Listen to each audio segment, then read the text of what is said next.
All right, Chapter 9. Of the pernicious effects which arise from the unnatural distinctions established in society.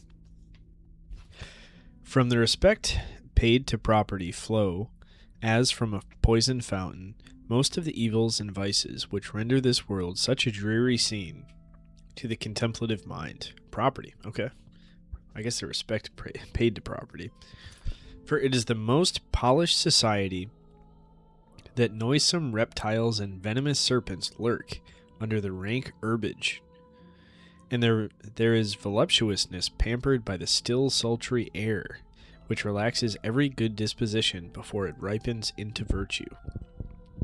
One class presses on another, for all are aiming to procure respect on account of their property, and property, once gained, will procure the respect due only to talents and virtue. Men neglect the duties incumbent on man, yet are treated like demigods. Religion is also separated from morality by a ceremonial veil, yet men wonder that the world is, almost literally speaking, a den of sharpers or oppressors.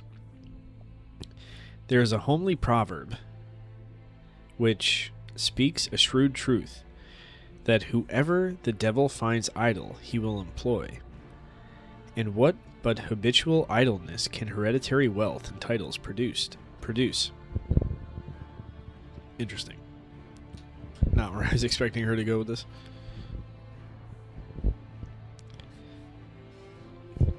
For man is constituted that he can only attain a proper use of his faculties by exercising them, and will not exercise them unless necessity of some kind first set the wheels in motion. Virtue, likewise, can only be acquired by the discharge of relative duties.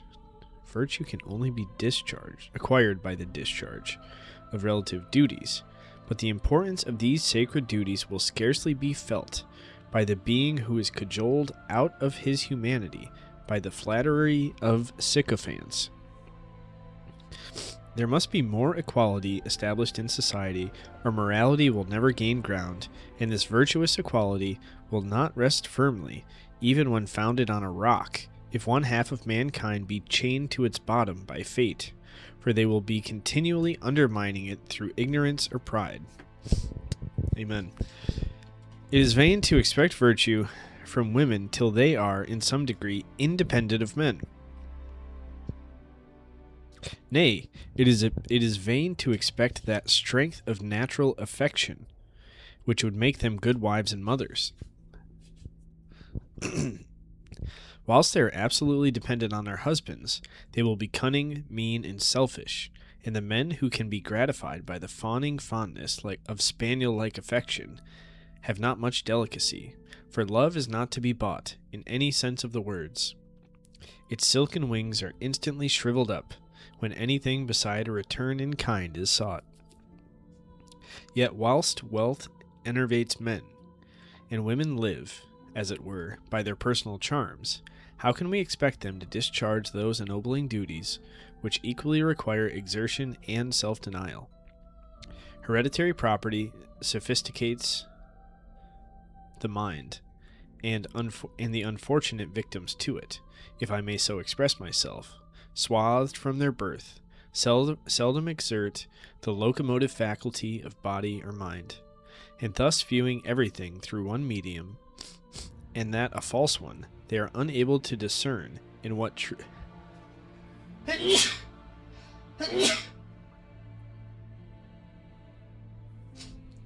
tried to make through that sentence, couldn't. Hereditary property sophisticates the mind, and the unfortunate victims to it, if I may express myself, swathed from their birth, seldom exert the locomotive faculty of body or mind, and thus viewing everything from one medium, and that a false one, they are unable to discern what true merit and happiness consist. Interesting.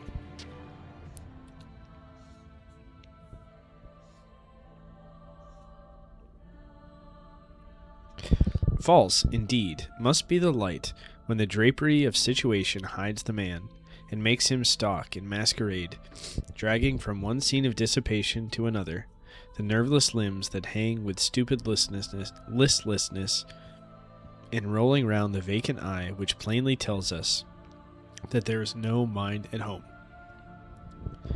I mean, therefore, to infer that the society is not properly organized, which does not compel men and women to discharge their respective duties, by making it the only way to acquire that countenance from their fellow creatures.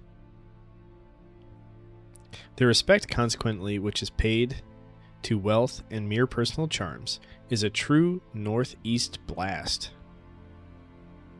that blights the tender blossoms of affection and virtue. Nature has wisely attached affections to duties, to sweeten toil, and to give that vigor to the exertions of reason which only the heart can give. But the affection which is put on merely because it is the appropriated insignia of a certain character, when its duties are not fulfilled, is one of the empty compliments which vice and folly are obliged to pay to virtue in the real nature of things.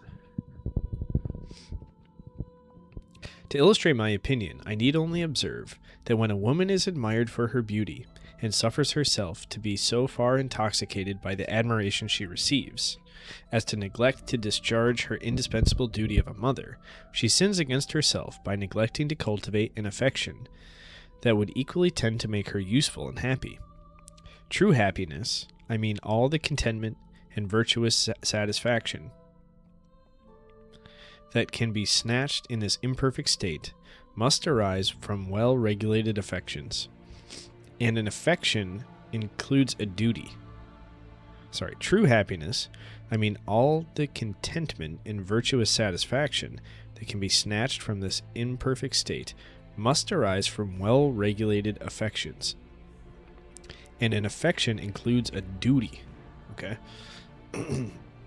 Men are not aware of the misery they cause and the vicious weakness they cherish by only inciting women to render themselves pleasing. They do not consider that they thus make natural and artificial duties clash by sacrificing the comfort and respectability of a woman's life to voluptuous notions of beauty, when in nature they all harmonize. Cold would be the heart of a husband were he not rendered unnatural by early debauchery, who did not feel more delight in seeing his child suckled by his mother than the most artful wanton tricks could ever raise. Yet this natural way of cementing the matrimonial tie and twisting esteem with fonder recollections, wealth leads women to spurn. Sorry, I read that both of these sentences kind of weirdly. I'm going to reread them both. Cold would be the heart of a husband, were he not rendered unnatural by early debauchery. So cold would be the heart of a husband who did not feel more delight at seeing his child suckled by its mother than the most artful wanton tricks could ever raise. Okay. Yet this natural way of cementing the matrimonial tie and twisting esteem with fonder recollections, wealth leads women to spurn. To preserve their beauty and wear the flowery crown of the day, which gives them a kind of right to reign for a short time over the sex, they neglect to stamp impressions on their husbands' hearts, and would be remembered with more tenderness with the snow on the head, when the snow on the head began to chill the bosom, than even their virgin charms. The maternal solicitude of a reasonable, affectionate woman is very interesting. The maternal solicitude of a reasonable, affectionate woman is very interesting. And the chastened dignity with which a mother returns the caresses that she and her child receive from a father who has been fulfilling the serious duties of his station is not only a respectable, but a beautiful sight. So singular indeed are my feelings that I have endeavored not to catch factitious ones, that after having been fatigued with the sight of insipid grandeur or the slavish ceremonies that with cumbrous pomp, supplied the place of domestic affections, I have turned to some other scene to relieve my eye by resting it on the refreshing green everywhere scattered by nature. I have then viewed with pleasure a woman nursing her children, and discharging the duties of her station, with perhaps merely a servant maid to take off her hands the servile part of the household business. Excuse me. I have seen her prepare herself and children, with only the luxury of cleanliness, to receive her husband, who, returning weary home in the evening, found smiling babes and a clean hearth. My heart has loitered in the midst of the group, and has even throbbed with sympathetic emotion when the scraping of the well-known foot has raised a pleasing tumult. Whilst my benevolence has been gratified by contemplating this artless picture, I have thought that a couple of this description, equally necessary and independent of each other, because each fulfilled the respective duties of their station, possessed all that life could give, raised sufficiently above abject poverty not to be obliged to weigh the consequence of every farthing they spend, and having sufficient to prevent their attending to a frigid system of economy, which narrows both heart and mind. I declare, so vulgar are my conceptions, that I know not what is wanted to render this the happiest as well as the most respectable situation in the world, but a taste for literature, to throw a little variety and interest into social converse, and some superfluous money to give to the needy and to buy books. For it is not pleasant when the heart is opened by compassion, and the head active in arranging plans of usefulness, to have a prim urchin continually twitching back the elbow to prevent the hand from drawing out an almost empty purse, whispering at the same time some prudential maxim about the priority of justice. Destructive, however, as riches and inherited honors are to the human character, women are more debased and cramped, if possible, by them than men, because men may still, in some degree, unfold their faculties by becoming soldiers and statesmen. As soldiers, I grant, they can now only gather, for the most part, vain, glorious laurels, whilst they adjust to a hair the European balance, taking especial care that no bleak northern nook nor sound incline the beam. But the days of true heroism are over, when a citizen fought for his country like a Fabricius or a Washington, and when returned to his farm to let his virtuous fervor run in a more placid but not a less salutary stream. No, our British heroes are oftener sent from the gaming table than from the plough, and their passions have been rather inflamed by hanging with dumb suspense on the turn of a die than sublimated by panting after the adventurous march of virtue in the historic page. The statesman, it is true, might with more propriety quit the faro bank or card table to guide the helm, for he has still but to shuffle and trick. But the whole system of British politics, if system it may be courteously called, consisting in multiplying dependents and contriving taxes which grind the poor to pamper the rich. Sounds familiar. I'm reading Middlemarch right now, and I don't understand the politics at all. Oh, it's sad. Thus, a war, or any wild goose chase, is, as the vulgar use of the phrase, a lucky turn-up of patronage for the minister, whose chief merit is the art of keeping himself in place. It is not necessary, then, that he should have bowels for the poor, so he can secure for his family the odd trick. I don't know, bowels, what?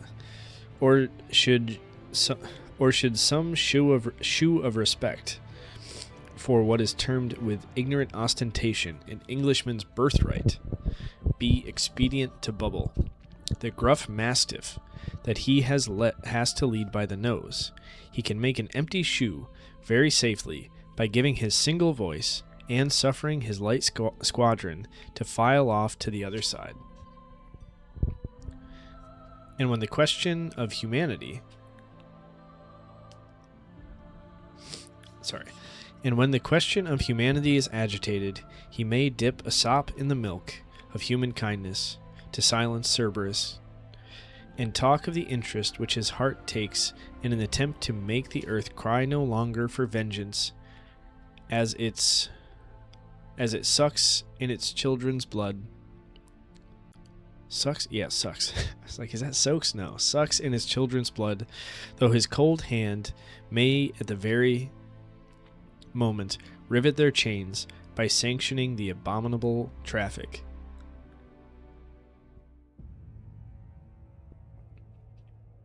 A minister is no longer a minister than while he can carry a point which he is determined to carry.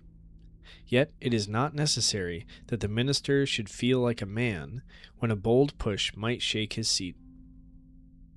Yet it is not necessary that the minister should feel like a man. Okay. But to have done with these episodical observations, jeez. Sometimes I read words, I'm like, what? I just read behaviors instead of observations. I was just probably guessing in my head the next word. But to have done with these episodical observations, let me return to the more specious slavery which chains the very soul of woman, keeping her forever under the bondage of ignorance. The preposterous distinction of rank which renders civilization a curse, by dividing the world between voluptuous tyrants and cunning envious dependents, corrupt almost equally every class of people, because respectability is not attached to the discharge of the relative duties of life, but to the station. And when the duties are not fulfilled, the affections cannot gain sufficient strength to fortify the virtue of which they are the natural reward. Still, there are some loopholes out of which a man may creep, and dare to think and act for himself. But for a woman, it is a Herculean task, because she has difficulties peculiar to her sex to overcome, which require almost superhuman powers. A truly benevolent legislator always endeavors to make it the interest of each individual to be virtuous, and thus private virtue, becoming the cement of public happiness, an orderly whole is consolidated by the tendency of all parts towards a common center.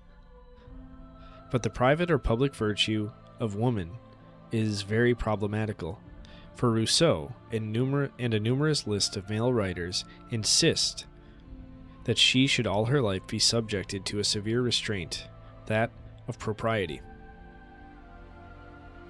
I lost my spot. Why subject her to propriety, blind propriety, if she be capable of acting from a nobler spring? If she be an heir of immortality? Is sugar always to be produced by vital blood? Is one half of the human species, like the poor African slaves, to be subject to prejudices that brutalize them, when principles would be a surer guard, only to sweeten the cup of man? Is not this indirectly to deny woman reason? For a gift is a mockery, if it be unfit for use.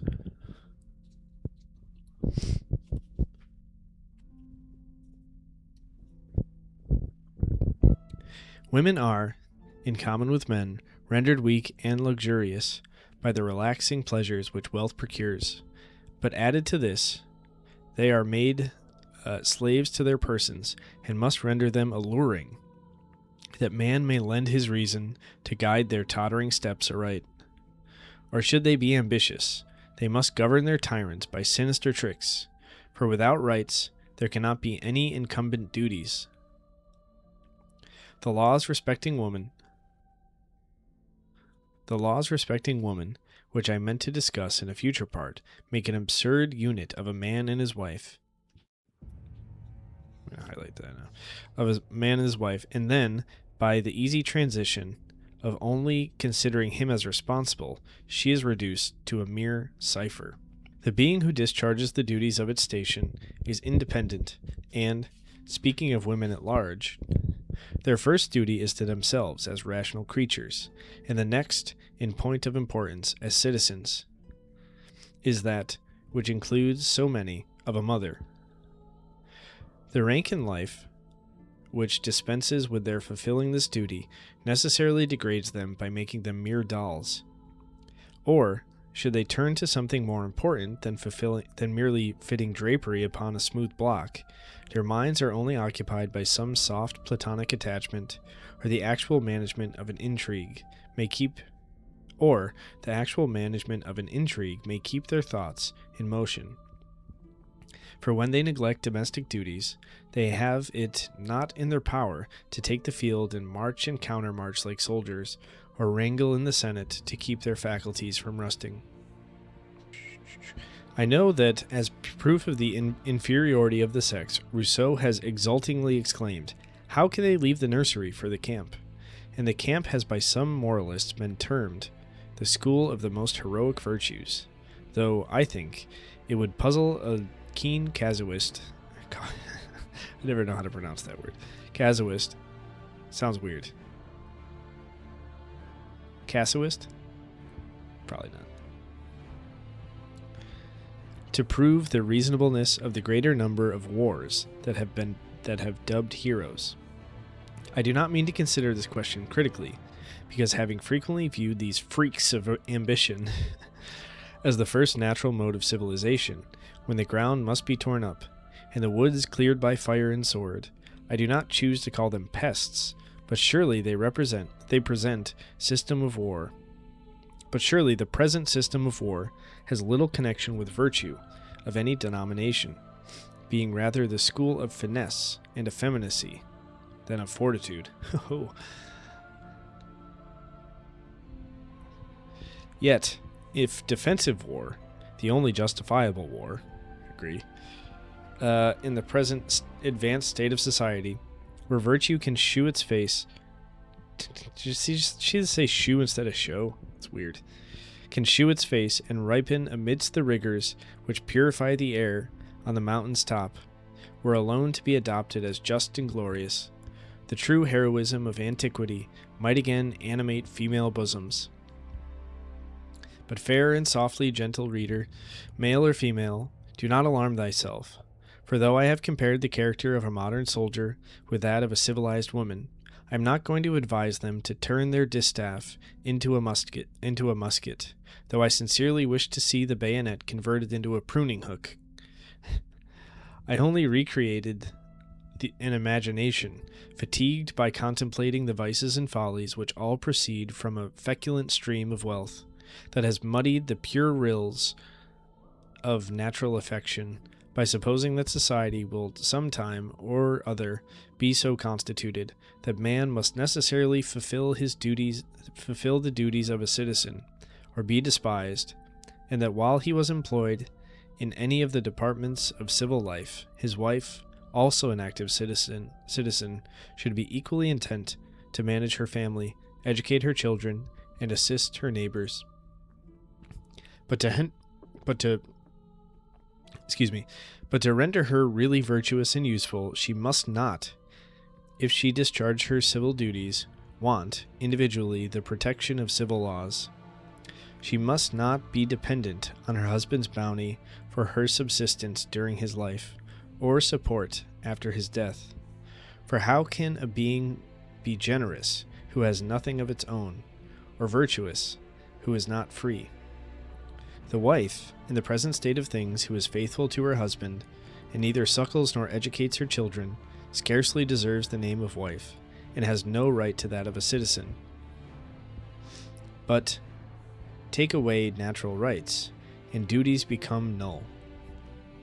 Women then must be considered as only the wanton solace of men, when they become so weak in mind and body that they cannot exert themselves, unless they pursue some frothy pleasure, or to invent some frivolous fashion. What can be a more melancholy sight to a thinking mind than to look into the numerous carriages that drive helter-skelter about this metropolis in a morning full of pale-faced creatures who are flying from themselves? I have often wished with Dr. Johnson to place some of them in a little shop with a half-dozen children looking up to their languid countenances for support. I am much mistaken if the latent vigor would not soon give health and spirit to their eyes, and some lines drawn by the exercise of reason on the blank cheeks, which, before they were only undulated by dimples, might restore lost dignity to the character, or rather, enable it to attain the true dignity of its nature.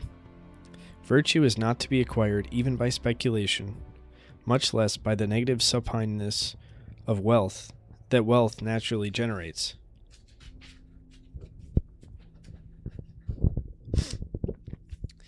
Besides, when poverty is more disgraceful than even vice. Besides, when poverty is more disgraceful than even vice, is not morality cut to the quick? Still, to avoid misconstruction, though I consider that women in the common walks of life are called to fulfill the duties of wives and mothers by religion and reason, I cannot help lamenting that women of a superior caste have not a road open.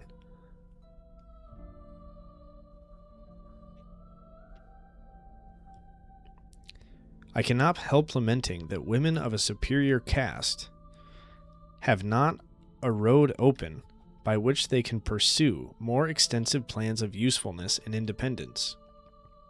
I may excite laughter by dropping an hint which I mean to pursue some future time, for I really think that women ought to have representatives instead of being arbitrarily governed without having any direct share allowed them in the deliberations of government. But as the whole system of representation is now, in this country, only a convenient handle for despotism, they need not complain, for they are all as well represented as numerous class of hard-working mechanics who pay for the support of royalty when they can scarcely stop their children's mouths with bread. How are they represented, whose very sweat supports the splendid stud of an heir apparent, or varnishes the chariot of some female favorite who looks down on shame? Taxes on the very necessaries of life enable an endless tribe of idle princes and princesses to pass with stupid pomp before a gaping crowd, who almost worship the very parade which cost them so dear. This is mere Gothic grandeur, something like the barbarous, useless parade of having sentinels on horseback at Whitehall, which I could never view without contempt and indignation.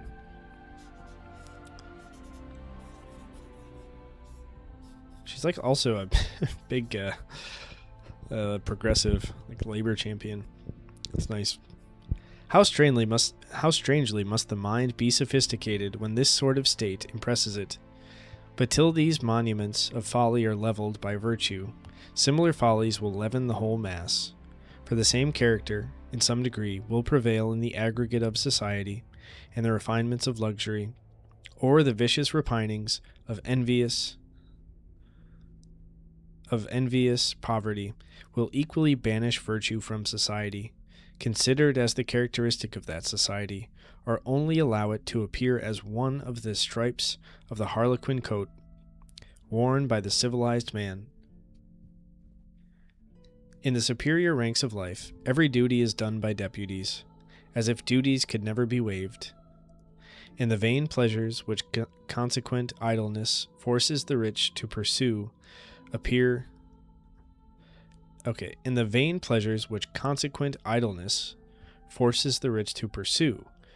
so enticing to the next rank that the numerous scramblers for wealth sacrifice everything to tread on their heels. The most sacred trusts are then considered as sinecures, because they were procured by interest, and only sought to enable a man to keep good company. Women in particular all want to be ladies, which is simply to have nothing to do, but listlessly to go they scarcely care where, for they cannot tell what. But what have women to do in society, I may be asked, but to loiter with easy grace? Surely you would not condemn them all to suckle fools and chronicle small beer. No, women might certainly study the art of healing and be physicians as well as nurses, and midwifery. Decency seems to allot to them, though I am afraid the word midwife in our dictionaries will soon give place to accoucher, and one proof of the former delicacy of the sex be effaced from the language. They might also study politics and settle their benevolence on the broadest bases.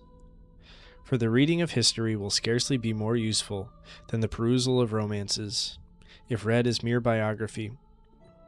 If the character of the times, the political improvements, arts, etc., be not observed. In short, if it be not considered as the history of man, and not of particular men who filled a niche in the temple of fame, and dropped into the black rolling stream of time that silently sweeps all before it, into the shapeless void called eternity. For shape can it be called, that shape hath none. Business of various kinds might likewise pursue, if they were educated in a more orderly manner, which might save many from a common and legal prostitution. Women would not then marry for a support, as men accept of places under government, and neglect the implied duties. Nor would an attempt to earn their own subsistence, a most laudable one, sink them almost to the level of those poor abandoned creatures who live by prostitution. For are there not milliners and mantua makers reckoned the next class? The few employments open to women, so far from being liberal, are menial. And when a superior education enables them to take charge of the education of children as governesses, they are not treated like the tutors of sons, though even clerical tutors are not always treated in a manner calculated to render them respectable in the eyes of their pupils, to say nothing of the private comfort of the individual.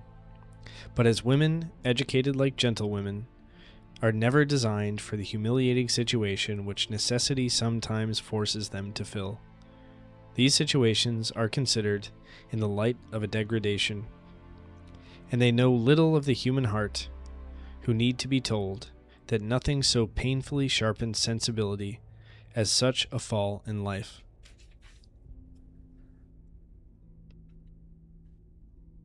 Some of these women might be restrained from marrying by a proper spirit or delicacy, and others may not have had it in their power to escape in this pitiful way from servitude. Is not that government then very defective, and very unmindful of the happiness of one half of its members, that does not provide for honest, independent women by encouraging them to fill respectable stations? Agree? But in order to render their private virtue a public benefit, they must have a civil existence in the state, married or single, else we shall continually see some worthy woman, whose sensibility has been rendered painfully acute by undeserved contempt, droop like the lily broken down by a plowshare. It is a melancholy truth, yet such is the blessed effect of civilization. The most respectable women are the most oppressed, and unless they have understandings far superior to the common run of understandings, taking in both sexes, they must, from being treated like contemptible beings, become contemptible. How many women thus waste life away, the prey of discontent, who might have practiced as physicians, regulated a farm, managed a shop, and stood erect, supported by their own industry, instead of hanging their heads, surcharged with the dew of sensibility that consumes the beauty to which they first gave luster. Nay, I doubt whether pity and love are so near akin as poets feign, for I have seldom seen much compassion excited by the helplessness of females, unless they were fair. Then perhaps pity was the soft handmaid of love, or the harbinger of lust. How much more respectable is the woman who earns her own bread by fulfilling any duty, than the most accomplished beauty. Beauty, did I say? So sensible am I of the beauty of moral loveliness, or the harmonious propriety that attunes the passions of a well-regulated mind, that I blush at making the comparison. Yet I sigh to think how few women aim at attaining this respectability by withdrawing from the giddy whirl of pleasure, or the indolent calm that stupefies the good sort of women it sucks in. Proud of their weakness, however, they must always be protected, guarded from care, and all the rough toils that dignify the mind. If this be the fiat of fate, if they will make themselves insignificant and contemptible, sweetly to waste life away, let them not expect to be valued when their beauty fades, for it is the fate of the fairest flowers to be admired and pulled to pieces by the careless hand that plucked them. In how many ways do I wish, from the purest benevolence, to impress this truth upon my sex, yet I fear that they will not listen to a truth that dear-bought experience has brought home to many an agitated bosom, nor willingly resign the privileges of rank and sex for the privileges of humanity, to which those have no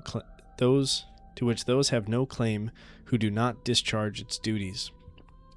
Those writers are particularly useful, in my opinion, who make man feel for man, independent of the station he fills, or the drapery of factitious sentiments.